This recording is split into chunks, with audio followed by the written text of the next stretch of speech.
Hi! May ipiplex po ako ngayong umaga na naranas ko kahapon. Doon sa aking pag-ikot-ikot sa lugar ko. Nagpunta po ako ng palengke at naghahanap ako nung sinasabi na 20 kilos ang 1 kilong bigas. Mga guys, wala po ako nakita. 3 palengke ang pinuntan ko. Wala pong nagtitinda na 20 kilos ang 1 kilong bigas. Wala po.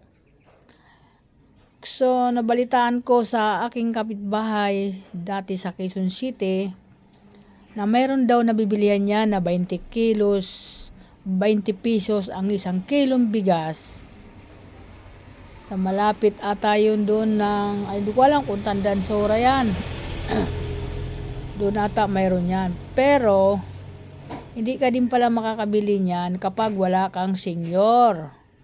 Kailangan po may bit-bit kayong senior para makabili ka ng 10 kilong bigas sa bawat isang ID na senior.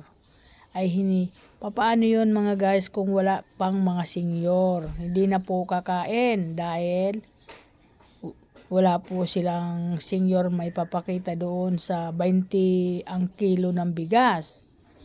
Di ba po? Ay sa bagay, sa panahon natin ngayon marami na po tayong senior.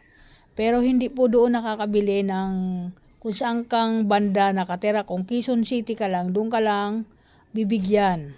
Pero pag taga Bulacan ka, hindi ka po bibigyan. Iba po ang ID mo. May pinipili pong tao. Kaya hindi ako naniniwala sa naririnig ko dito na kalat na po yung 20 pesos ang 1 kilong bigas. Ayan po. Mayroon po ako nakita sa palengke na 28 ata 1 kilo, pero saksaka naman ng maitim. Ang bigas po ragaba. Paano po yun makakain ng tao?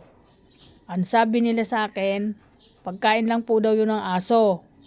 Yan po. Ang ginawa ko, bumili po ako ng 1 kilo. Ay hindi po katanggap-tanggap po ragaba ang amoy dahil iba po ang amoy niya. Doon po sa sa nakita ko na 28 ang 1 kilo. Pagkain lang pala ng aso yun. Yung sinasabi nila kalat na yung murang bigas.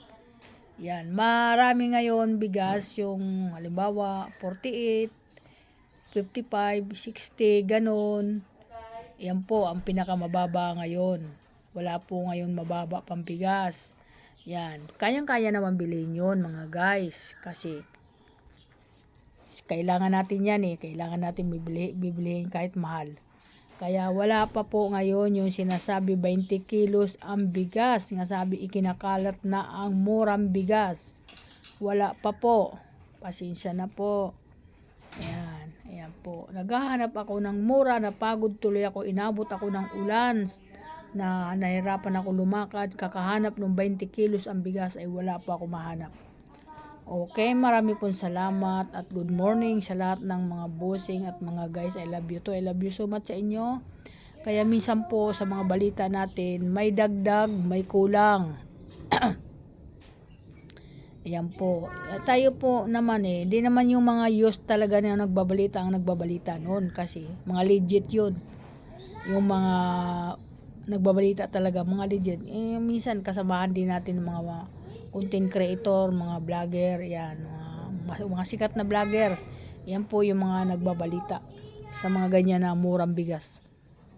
Ayan po, maraming salamat. Thank you. Bye-bye.